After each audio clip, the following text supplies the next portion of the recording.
So this chapter is from one of my favorite book, Think and Grow Rich. The book is written by none other than Napoleon Hill, and this book covers some of the best chapters and some of the motivating things which a person needs in his life to be successful. So let's delve into this one and see that what these chapters talk about. Mainly we will cover only the 2 points. One is the story of Mr. Edwin C. Barnes and a 3 feet from the gold. Let's discuss the first part. The author talks about a person, a young man. His name was Edwin C. Barnes, and he wanted to be a business associate of a great Thomas Alva Edison. You must be knowing very well that during that time, Thomas Alva Edison was not just an inventor, but he was also a very big businessman. So Barnes did not think of just being an employee in that organization. Rather, he had a burning desire, a very definite desire, that he just wanted to be a business associate and just want to work with him, not under him. But the problem Mr. Barnes has, that he had no money at the time to reach to Mr. Edison, and the second, he did not even know that who Mr. Edison was and how it looked like. He had never met that person in person or face to face. And Orange, New Jersey, and in a city where Thomas Edison used to work, was far from that one. But because of the burning desire, because of his desire, he got an idea that how he could reach up to that place. So Barnes took a train, and that was a goods train, and somehow he could reach that point. He reached out to the office and wanted to meet Mr. Edison. But the Edison's employees were not very pleasant and were not impressed to see the appearance of Mr. Barnes, as he was just directly coming from the goods train. And then he kept waiting. Then comes Mr. Edison. Though initially Edison was not very much impressed by seeing the look of Mr. Barnes, but what he could read from his face was that a perfect determination and a desire to do something, and a desire to stake his whole life. This is what Mr. Edison admitted in his interviews years later when they become an associate. So during that interview, though he could not get the business associateship, but Edison offered him a job. Barnes was ready to work because he knew that he had something to learn, and he has already boarded the bus, though he couldn't get the chance to sit on the place where he wanted. But during that period, he kept on working. He worked very hard, but the definite major purpose which he had in his heart was still alive. It was still burning like anything, and with all bulldog determination, he wanted to achieve this.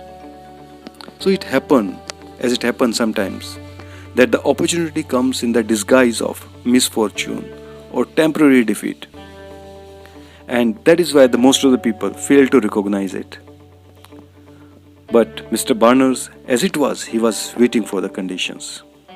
It was a days when Edison was busy in his new device, and he invented a dictating machine. And after this, though Edison was very enthusiastic about his invention, but his team was not at all interested. For them it was a useless item which Edison wanted to push. This was an opportunity for Mr. Barnes. He talked to him and asked for the offer that if we want to sell this item, so what he should do. So a term was decided. Instead of working on a salary, it was a percentage of commission that was decided to work over it. Now the rest is history. Even Edison was surprised to see the sale of this particular product. He himself was surprised to see that how beautifully and how effortlessly Mr. Barnes was selling his bread. And That machine became a very hit at the time. He made millions of dollars. He became very rich just all because of he was very much definite that what he wanted to do in his life.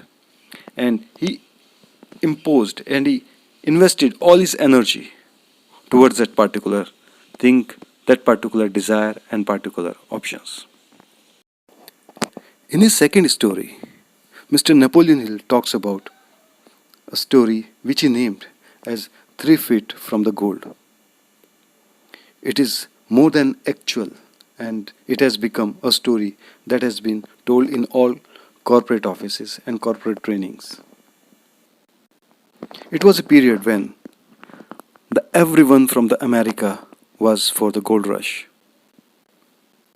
The uncle of Mr. U.R. Darby, a famous personality of that town, also wanted to try his hand for winning gold. So he took a claim over a particular area, then started digging. After a week of hard work, he could lay over some ores that was shiny enough, and he was convinced to see that this is the gold. And he also knew that it was very difficult to get them out. To bring the ore to the surface, he needed a machine and for the investments. So he carefully and secretly he covered all his mine, went back to his hometown, and then asked his neighbors about his discovery and the strike. He collected money, he convinced them, and told them that within a year each and everyone would be very rich one because they all are contributing to them. So the neighbors were and the relatives were very much convinced and they bought the machines for him and shipped to that area. After reaching to the place, the training again started and the digging practice started. It took a week. Then they were able to again reach up to the vein of gold and then come a first car of gold. After seeing the results, they were sure and it was discovered that it is going to be one of the richest gold mine of this Colorado regions. One car came out, then came the second one, but soon something unexpected happened. The wind disappeared, and despite they all work, hard work, they couldn't get the gold. They kept on digging, but everything went into vain. Ultimately, they decided to quit and they found that it is their luck. And they decided to sell all their machinery to a junkyard. The deal was finalized. The person who bought all this machinery as a junk was not a foolish one. He just bought it and then the next day he asked for a mining expert and asked to study about it. After a week of study, the mining expert, the engineer, says that the vein has not missed it. It is just 3 feet away from where Mr. Darby is left. The next morning, the digging started, and exact 3 feet from the area where Mr. Darby left, the gold vein again reappeared. And after it, everything was a history. That man could able to make billions and billions of money because of all this thing. When the Darby could come to know about this thing, when the Darby and his uncle returned to his own hometown, they were under a debt. And as they knew that they were just 3 feet away from the gold, they could realize the mistake of quitting so early without taking the advice of an expert. But somehow later, Mr. Darby became very successful. He recouped all his loan. He came out of his all financial problems and he became very successful in the insurance sector. And he was one of the few people who could sell the $1 million of business in this industry. And this was all possible because he could learn that the desire as well as a consistent dogged possessions, the determinations which is needed at a time. So this is the story of Mr. Darby and how far he was away from the goal. He was so much near and then he left. So this is all in this episode. Thank you very much for watching it.